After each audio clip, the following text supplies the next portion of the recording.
Contó luego que a la madrugada lo despertó un ruido en la habitación a oscuras, y creyó que era un ladrón. Entonces, para defenderse y defender a Reva, tomó la pistola. Se bajó de la cama balanceándose sobre sus piernas amputadas y se acercó a la puerta del baño de donde creyó que provenían los ruidos. Oscar agregó que como no llevaba las piernas ortopédicas y se sentía sumamente vulnerable, sabía que debía proteger a Reva y a él mismo. Por lo tanto, disparó varios tiros a la puerta del baño mientras le pedía a Reva a gritos que llamara a la policía, pero ella no respondía.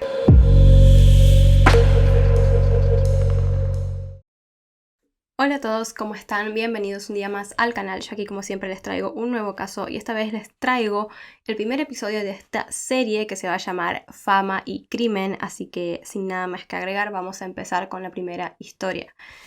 Este es el caso de Oscar Pistorius y Reva Steenkamp. Oscar Pistorius nació el 22 de noviembre de 1986 en Sandton, Johannesburgo, Sudáfrica. Sus padres, Sheila y Henke Pistorius, habían formado una hermosa familia con 3 hijos, Carl, Aimee y Oscar. Sin embargo, al poco tiempo del nacimiento de este último, los padres supieron inmediatamente que lo que vendría no sería fácil. El precioso bebé, que aparentemente parecía perfecto y sano, había nacido sin un hueso fundamental de las piernas, el peroné. Padecía una deficiencia congénita llamada hemimelia peronea. Afortunadamente, dentro de este complicado panorama, Oscar tenía la suerte de haber nacido en una familia con dinero suficiente para solventar todo lo que él necesitaría para tratar su enfermedad. El tratamiento depende del grado de afectación de cada niño en particular. En algunos casos solo se necesita muy poco tratamiento. En otros, los niños pueden llegar a tener problemas directamente ya para ponerse de pie o para caminar, y por lo tanto requieren de tratamientos más complejos. Los padres de Oscar consultaron a 11 médicos especialistas, y había opiniones muy distintas entre ellos. Lo más duro para sus padres era decidir qué tratamiento escoger para su hijo. Hasta que un día vieron al cirujano Gary Beresfield, quien los convenció de que lo mejor sería amputar ambas piernas, para que el niño en el futuro pudiera caminar con prótesis. Cuando Oscar tenía apenas 11 meses de edad, se realizó la drástica cirugía. Le amputaron las 2 piernas por debajo de las rodillas. El cirujano confesaría años después que, a pesar de que la decisión fue la correcta, le resultó a él muy desgarrador cortar ambas extremidades de un niño tan pequeño. Unos años más tarde, un especialista le construyó a Oscar sus primeras piernas artificiales. Lamentablemente, con el paso de los años, la situación económica de los padres cambió, y esto determinó el fin de su matrimonio. Finalmente se divorciaron en el año 1992, cuando Oscar tenía 5 años de edad. Su padre dejó de prestarle atención a su familia y pasó a prácticamente no enviarle nada de dinero a su exmujer. Por lo tanto, Sheila, la madre de Oscar, tuvo que mudarse a una casa mucho más pequeña junto a sus 3 hijos, y que quedaba en un vecindario muy peligroso. Varias veces entraron a robarles. La mujer entonces se compró una pistola y la ponía todas las noches debajo de la almohada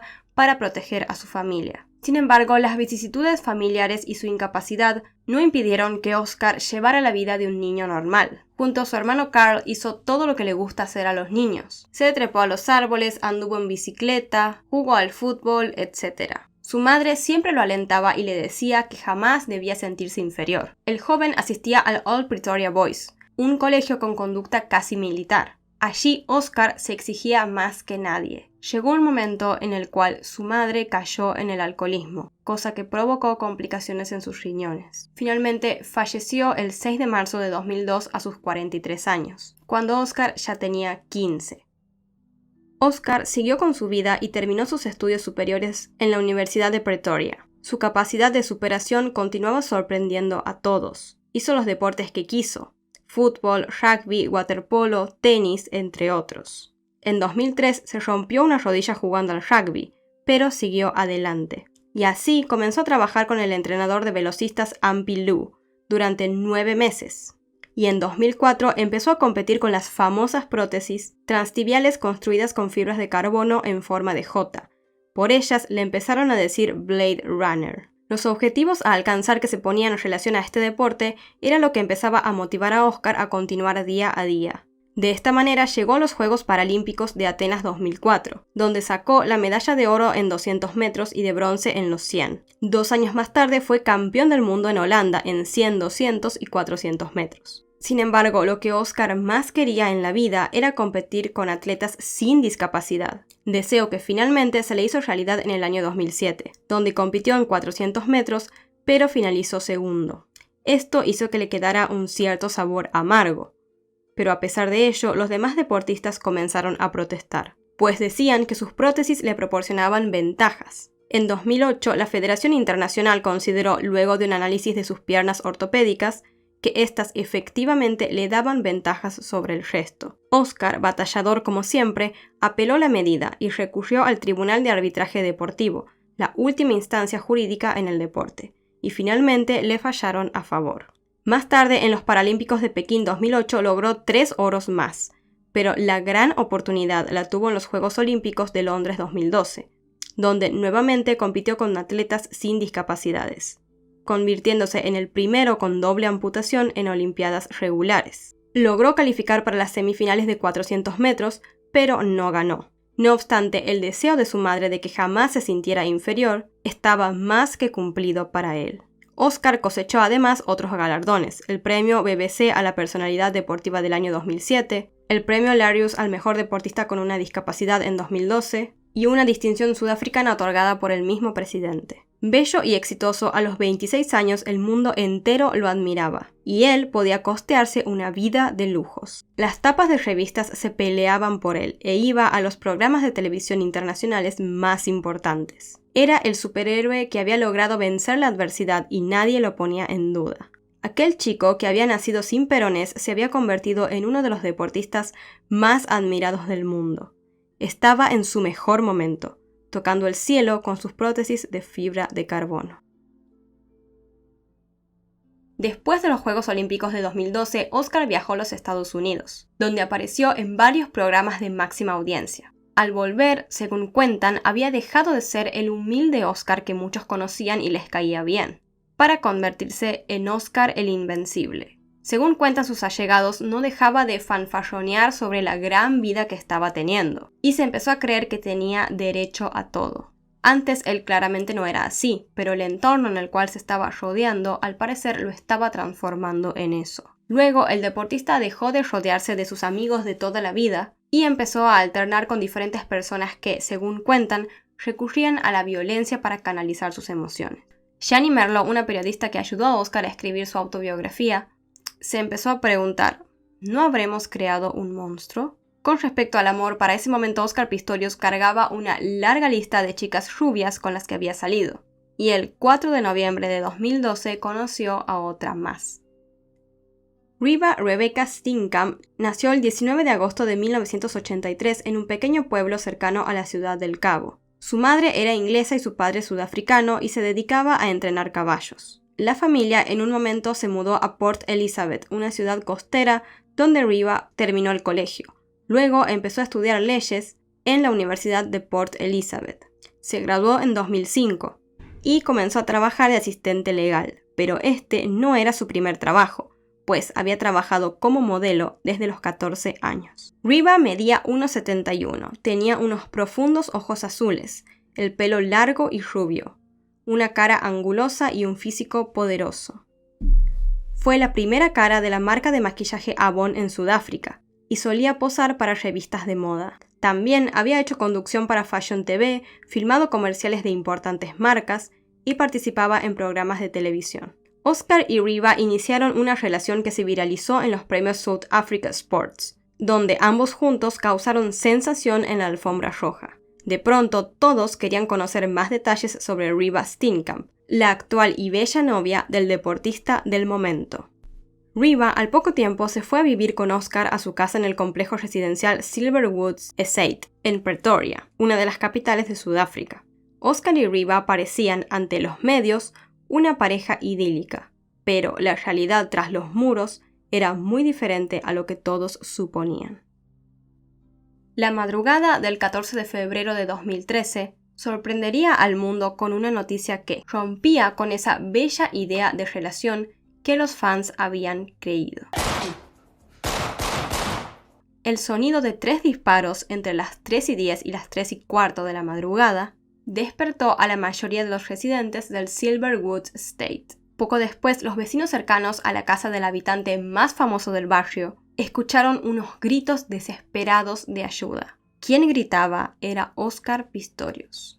El primero en llegar fue Peter Viaba, un guardia de seguridad del complejo, y entró por la puerta principal de la casa que estaba sin llave. Segundos más tarde entraron Johan Stander, un vecino y amigo de Pistorius, su hija Clarice, y Frankie Chisiweni, un empleado que dormía en el área de servicio de la vivienda. Lo que vieron todos al ingresar a esa casa los dejó totalmente paralizados. Óscar se encontraba a mitad de la escalera que llevaba al primer piso, totalmente ensangrentado. En sus brazos cargaba a una mujer rubia, muerta o agonizante. Era Riva Steenkamp, quien también estaba cubierta de sangre. La mujer también tenía 2 heridas de bala muy claras, una en el brazo izquierdo y otra en la cabeza. 2 minutos después llegó Johan Stipp, un médico que vivía a unos metros de la casa. ¿Qué pasó?, preguntó. Le disparé, pensé que era un ladrón y le disparé, le contestó Óscar, que intentaba abrir con un dedo la boca de la mujer. El médico le tomó el pulso a Riva y no sintió nada. Después le levantó el párpado derecho y notó que no tenía contracción en la pupila. Está muerta, dijo el médico en voz baja.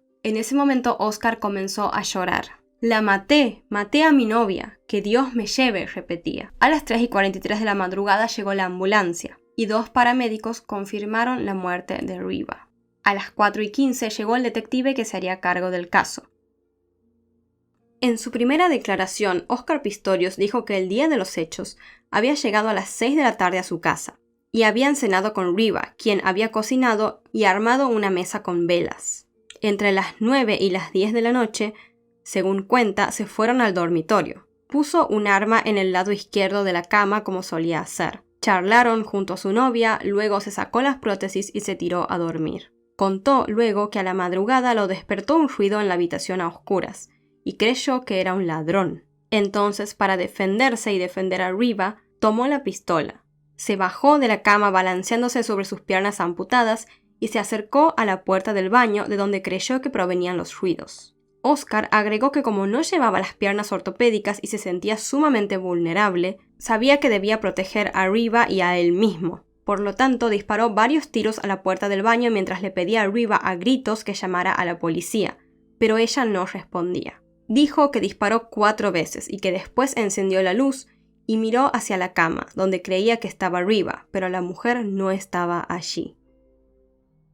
Recién entonces creyó que pudo haberse equivocado e intentó abrir la puerta del baño, pero esta estaba cerrada con llave desde dentro. Trató entonces de derribar la puerta a empujones, pero no pudo. Entonces buscó un bate de cricket que solía tener siempre también al lado de su cama para defenderse por si venían ladrones, y lo usó para golpear y golpear la puerta hasta que ésta cedió. De esta manera pudo abrirla y así encontró dentro del baño a Riva, quien estaba acurrucada en el suelo, con la cara apoyada sobre el asiento del inodoro. Al principio vio que estaba herida, pero que todavía respiraba. Dijo que intentó detenerle la hemorragia con una toalla, pero que fue inútil. Volvió rápidamente al dormitorio e hizo 3 llamadas telefónicas. A un amigo de él, a la guardia de seguridad del complejo y al hospital. Pero allí le dijeron que intentara llevar él mismo a la persona herida para que fuera más rápido. Y que por esto estaba intentando bajar arriba por las escaleras cuando todas las personas que ingresaron a la casa lo encontraron. El detective Hilton Botha escuchó atentamente el relato de Óscar Pistorius, pero no le creyó una palabra. Se preguntaba por qué, si lo que quería era proteger a Riva de un supuesto intruso, no la despertó si creía que dormía al lado. Tampoco entendía por qué la joven mujer se había encerrado con llave en el baño en medio de la noche. Después, el detective fue descubriendo otros datos que no concordaban con el relato de Óscar. Algunos vecinos habían escuchado gritos antes de los disparos, y el celular de Riva había estado en el baño en el momento de su muerte, algo inexplicable, a no ser que quisiera hacer una llamada o mandar un mensaje en medio de la madrugada. El detective descartó casi de inmediato que podía estar frente a un trágico accidente. Era lisa y llanamente un asesinato. Por lo tanto, Óscar Pistorius quedó en prisión preventiva. Con el correr de los días y de los meses, los hechos de aquella noche del 14 de febrero sacarían a la luz una faceta casi desconocida del atleta discapacitado, a quien la sociedad sudafricana consideraba un ejemplo de tenacidad para atravesar la adversidad. Los abogados de Oscar Pistorius peleaban por demostrar la confusión con un incomprobable intruso en una casa en un barrio con muros y alarmas. Pero una de las vecinas declaró que ella escuchó los disparos con la siguiente secuencia. Primero escuchó uno, luego hubo un silencio y luego escuchó los otros 3. Por lo tanto, según esta declaración, Oscar Pistorius no podría haber pensado que era un ladrón. Tendría que haber escuchado durante esos segundos de silencio los gritos de su novia pidiendo ayuda desde el baño. Gritos que habían escuchado otros vecinos. Un radiólogo que vivía a 70 metros de la casa dijo también haberse despertado a la madrugada por disparos, pero que luego efectivamente escuchó gritos de una mujer y más tarde a un hombre pidiendo ayuda. Sin embargo, algunos comentaron que la posible confusión esta de Oscar se debía al hecho de haber crecido en un barrio bastante peligroso, donde se fomentaba el racismo y la violencia. Otros aludían a la alta tasa de delincuencia que había en Sudáfrica, un país en donde casi la mitad de la población gana menos de 50 euros al mes. Uno de los que defendían toda esta idea de la confusión era nada más y nada menos que el padre de Oscar Pistorius, que dijo que entre él y toda su familia tienen un total de 55 armas, porque, según él, no se puede confiar en la policía si sucede una situación de inseguridad. Uno de los más íntimos amigos de Oscar, Mike Assi, se mantuvo hablando con él casi todos los días desde el incidente. Según cuenta, Oscar le decía que estaba destrozado y que nunca dejaba de mencionar a Riva ni a la familia de la chica. El amigo también contó que el hijo de él se había quedado a dormir una vez en casa de Oscar y que en un momento de la noche se levantó a beber agua e hizo algo de ruido. En ese momento dice que Oscar se despertó corriendo con una pistola. El amigo defendía esta idea de que nadie está a salvo en Sudáfrica. Estamos hablando de un chaval que no tiene piernas, que oye unos ruidos en su casa, donde está alojada su novia. Se pone inmediatamente a la defensiva, entra en pánico y piensa, tengo que proteger a esta chica. Creo que es lo único que pudo haber pasado, dijo. Un testigo declaró que el deportista había salido a cenar unas pocas semanas antes de la muerte de Riva a un restaurante con un amigo.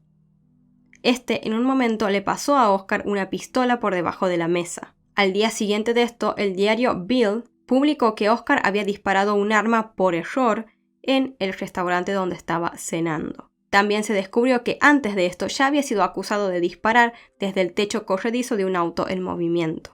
Las cosas empeoraron para Oscar luego de que declararan algunas de sus exnovias. Una de ellas era la modelo Melissa Rom, quien contó que durante una fiesta tuvieron una pelea debido a que lo había encontrado a él en una situación dudosa con otra mujer. Él, lleno de rabia, se puso a insultar a Melissa a gritos. Bajo los efectos del alcohol, la obligó a ella y a una amiga de esta a salir de la casa. Ya en la calle, esta última se dio cuenta de que se había olvidado su bolso. Cuando intentó entrar a buscarlo, Oscar le cerró la puerta de la casa con tanta fuerza que la parte superior de esta estalló en 1000 pedazos, y los trozos saltaron causándole heridas a la mujer en la pierna. Oscar negó claramente que todo esto hubiera sucedido, pero otra de las exnovias de él tuvo también algo que decir. Ella era Samantha Taylor, quien comentó que había vivido con Oscar durante los 18 meses que duró su relación. Contó que él era posesivo, irritable y que una vez ella había escondido su arma porque tenía miedo de que la matara. Dice que solía dejarla encerrada sin comida, la pellizcaba y la llevaba en su auto a gran velocidad para castigarla cuando algo no le gustaba. También cuenta que él estaba obsesionado con la seguridad. No parecen quedar muchas dudas de que la vida con Oscar y su paranoia era realmente un infierno.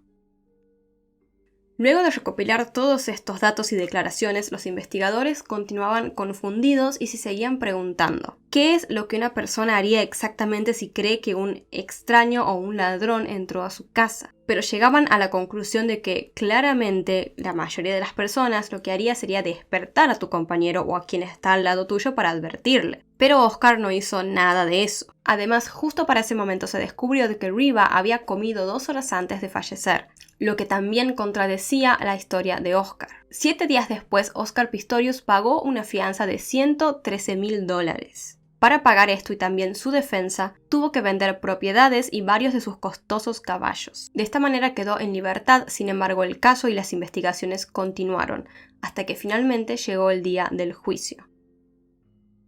El mismo por fin se pudo realizar luego de varias postergaciones dilatorias. Empezó recién el 3 de marzo de 2014. La acusación del fiscal para Oscar Pistorius era asesinato y violación de la ley sudafricana de control de armas. Este juicio fue retransmitido en directo en las televisiones de todo el país. Oscar Pistorius, durante el desarrollo del mismo, lloró desconsolado ante las cámaras y rezó mientras se escuchaba que podía ser condenado posiblemente a cadena perpetua. Sin embargo, muchos pensaron que su llanto era una burda actuación. El caso se había transformado en un dramático espectáculo, un reality que crecía minuto a minuto en los medios. Oscar nuevamente se declaró no culpable del cargo de asesinato premeditado, pidió disculpas e hizo una crónica de todos los problemas que sufría desde su infancia. Sin embargo, la realidad era que nadie conocía a Oscar de verdad, y no se quería ir más allá de la superficie. Claramente antes hubo señales de alarma, pero no era un hombre vigilado. Nadie reconocía que algo en él fallaba.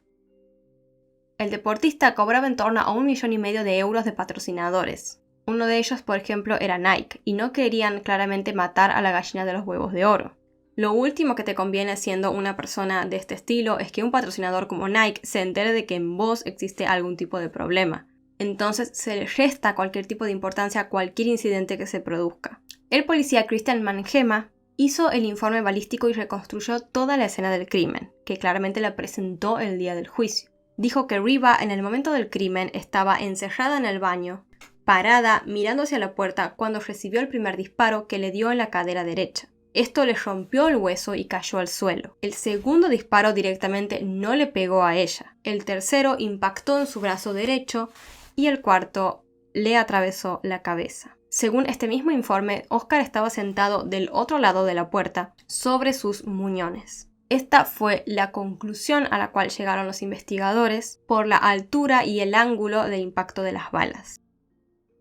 Pero, ¿qué era exactamente lo que había pasado entre ellos? ¿Cómo una pareja que era tan idílica y tan perfecta para todos terminó en una tragedia semejante? Se dice que el móvil del crimen fueron los celos de Oscar Pistorius, posiblemente por algún chat o mensaje que podría haber visto en el celular de Riva. En el celular de ella se encontraron varias conversaciones con su novio que resultaron reveladoras. Yo soy la chica que está enamorada de ti, pero también la chica a la que dejas de lado cuando no estás de humor, a la que criticas su acento, su tono de voz. A veces me asustas por cómo me contestas y cómo me tratas. Un día, tras volver de un reality, donde se rumoreó que ella se había besado con otro joven, ella le dijo: «Te juro que no estaba coqueteando con ese hombre. Tú te enfadas tanto cuando escuchas alguna cosa de mí, pero te han citado con muchísimas chicas». Otro día ella le dijo: «Hoy no estaba coqueteando con nadie. Me enferma que sugieras eso y que hagas una escena en la mesa que hizo que nos tuviéramos que ir antes». El desdén de Oscar y los celos enfermizos parecían una constante en su relación. El novio anterior de Riva había sido nada más y nada menos que el exjugador de rugby François Hugard. Él dijo también que cada tanto se hablaba por teléfono o se mensajeaba con Riva porque habían quedado como amigos, algo que claramente podría ser muy grave para una persona con los celos de Oscar. En uno de los análisis telefónicos de él se reveló que la noche del crimen, Oscar le había hecho una llamada de 9 minutos a una de sus exnovias. Por otro lado, también Carl Pistorius, el hermano de Oscar, fue señalado como sospechoso de intentar eliminar información del celular de su hermano, pues Carl había tenido en custodia el celular de Oscar durante varios días antes de que lo tomara la policía, y durante ese tiempo había intentado eliminar varios mensajes y chats que tenía de Riva.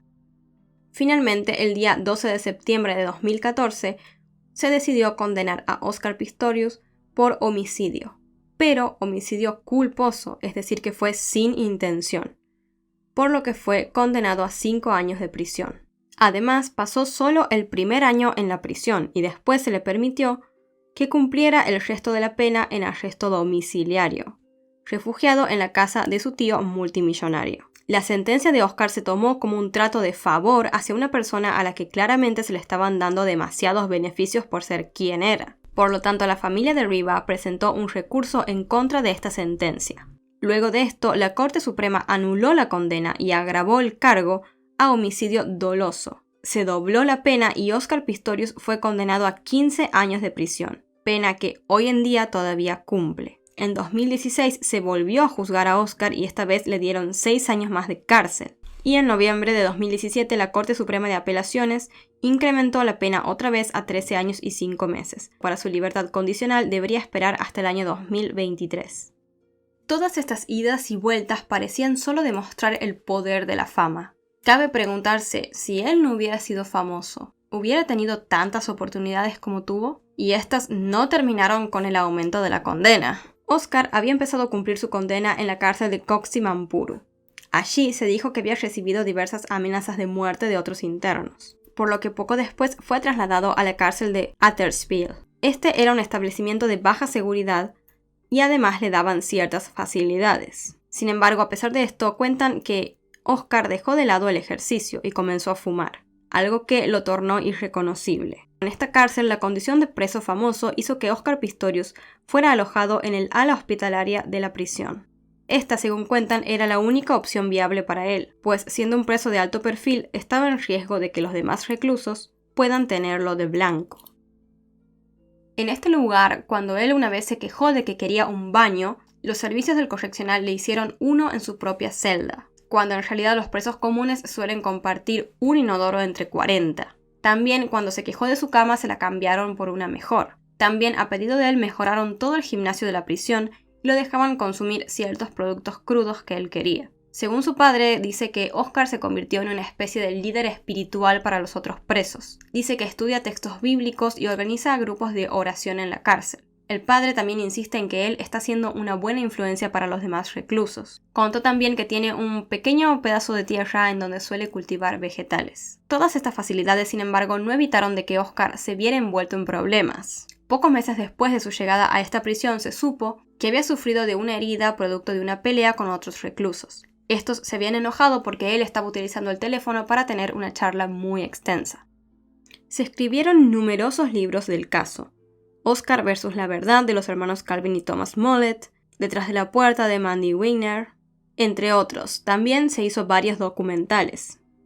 Y en 2017 se estrenó una película llamada Blade Runner Killer. En 2018 se estrenó el documental Pistorius en Amazon, pero este fue rotulado por parte de la familia de Riva de ser insensible, porque mostraron imágenes no reveladas antes del cuerpo de la joven asesinada, imágenes que luego comenzaron a circular por internet. También mostraron fotos de las prótesis ensangrentadas de él, de Oscar parado con sus bermudas manchados, el arma y el bate con el que había intentado abrir la puerta. La hermana de Riva criticó indignada estas fotos, diciendo que se pasa todo el tiempo resguardando a sus padres de lo que está en internet sobre el caso.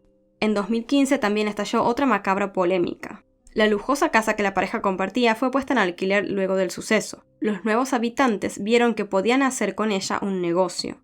Anunciaron que se podía ir a hacer un tour por la casa y también dijeron que organizarían fiestas allí para disfrutar de la vida. En el año 2019 se anunció el proyecto de un nuevo documental en capítulos donde la familia de Riva finalmente podría tener su voz. Este se llamará Mi nombre es Riva, donde la gente finalmente podrá ver el otro lado de la historia y saber en verdad quién fue ella. La madre de Riva cuenta que con su familia tomaron la costumbre de ir todos los años a visitar las playas de Port Elizabeth para recordar el día del crimen de Riva, pues sus cenizas están esparcidas en ese lugar, porque era una playa que ella amaba. Hubo varias cosas bastante locas y también tristes que surgieron alrededor de este caso. Por ejemplo, en el año 2009, la casa de Oscar Pistorius había sido nombrada como la casa más segura de Sudáfrica, pero a pesar de ello su dueño estaba al parecer traumado con la seguridad. Otro hecho curioso había ocurrido en el año 2007. Cuando la asociación de Oscar Pistorius junto a su entonces patrocinador dio como resultado una campaña publicitaria que podría considerarse como profética. En ella se lo veía a Oscar, al logo de la marca y una frase premonitoria para lo que ocurriría años más tarde que decía: "Yo soy la bala en la recámara". También se dice que la última foto que posteó Riva en su Instagram fue sobre el caso de una chica de 17 años que acababan de violar y asesinar. Lo que escribió en esta red social es otro detalle escalofriante de esta historia, pues dijo: "Esta mañana me levanté en una casa feliz y segura. No todas lo hicieron. Hablen fuerte contra la violación de los individuos en Sudáfrica". 4 días después fue el día en el cual ocurrió el crimen, en el cual Oscar Pistorius la asesinó a sangre fría. A 7 años después de su condena, Oscar Pistorius está a punto de ser elegible para la libertad condicional. Para conseguirla debe cumplir una serie de requisitos. Uno de ellos es participar en un programa de diálogo llamado Justicia Restaurativa, que consiste en tener un diálogo con los padres de la víctima, una oportunidad para que las partes se reconcilien o se disculpen. Sin embargo, esto todavía no se llevó a cabo. El motivo, según cuentan, sería que es un proceso muy largo, pues al momento de reunir a ambas partes se tiene que estar muy seguro de que ambos están preparados para hacerlo. El padre de Riva de todos modos dijo que algún día a él sí le gustaría hablar con Oscar. Creen que todavía faltan cosas por conocerse de la historia y creen que si se encuentran con él frente a frente, Oscar les dirá la verdad de todo lo que ocurrió. Le preguntaron a los padres de Riva también si ellos creían que Oscar realmente estaba arrepentido. Y su madre contestó que seguramente él solo les mostraría arrepentimiento enfrente de ellos si eso facilitara su libertad. Dice que el hecho de que él les pida perdón para ella no es suficiente, obviamente, después de la muerte de su hija, pero que ella en un punto lo perdonó. Que Dios de alguna forma le pidió que lo perdone, pero que eso no significa que él no tenga que pagar por lo que hizo. La abogada de Oscar Pistorius, por otro lado, acusó a la familia de Riva por intentar castigar a su defendido, buscando de alguna forma frustrar todo este proceso. Según ella, él tiene un prontuario perfecto en la cárcel que es totalmente elegible para la libertad condicional, por lo que la familia de Riva debería dejar de intentar castigar a su cliente. Hasta ahora sigue siendo el 2023 el momento en el cual Oscar Pistorius podría recibir la libertad condicional. Sin embargo, ser elegible para esta no es lo mismo que tener derecho a ella. Por lo tanto, no significa que seguro vaya a quedar en libertad condicional. Lo que realmente quiere es perdón. Está más preocupado por obtener ese perdón que por salir en libertad condicional. De hecho, su temor con la libertad condicional es el castigo social que sabe que existirá, dijo su ex director de escuela. Al margen de lo que él piense, la realidad es que aquella noche del 14 de febrero de 2013, cuando asesinó a su novia, lo acompañará por el resto de sus días a Oscar Pistorius. Bueno, este fue el caso de Oscar Pistorius y Riva Steenkamp. A mí lo que me llama la atención de este caso, bueno, además de lo horroroso y lamentable que fue, pero como algo en particular quizá, es el hecho de su madre. Me parece muy bien que su madre de chico a él le haya dicho que no se crea menos, que él era capaz de lograr cualquier cosa, que era capaz de tener una vida como cualquier otra persona. Todo eso me parece muy bien, pero siento que a veces como que las cosas pueden llegar a ciertos extremos. O sea, está bien decirle a alguien o intentar que alguien no se sienta menos, pero el problema es cuando no, como que eso sube y en lugar de sentirse menos se llegan a sentir más, o se empiezan a sentir superiores a otros. Y creo que todo esto de la fama, el éxito de golpe rotundo que tuvo él, más todas estas palabras que él venía acumulando desde su infancia, hicieron que eso, de que él empezara ya a vivir con estos aires de superioridad. De hecho, como cuentan, en un momento él de la nada cambió, ya no era la persona humilde que muchas personas conocían, sino que se volvió una persona que solamente fanfarroneaba y se juntaba con cualquier persona.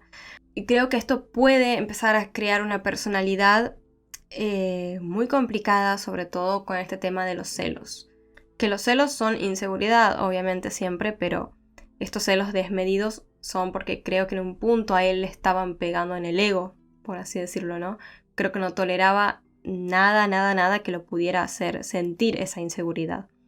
Y terminó en esta situación espantosa, quitándole la vida a una chica joven con toda una vida por delante, arruinando una familia y arruinándose él mismo su propia vida, porque él podría haber tenido una vida muy feliz y también haber seguido siendo para muchos un ejemplo de superación, un ejemplo de que se puede seguir a pesar de muchos baches o complicaciones que te pueda poner la vida.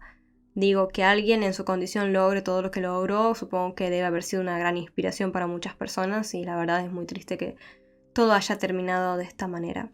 Me gustaría saber qué opinan ustedes sobre este caso. ¿Creen que fue un accidente, como él lo dice, o que fue efectivamente un homicidio?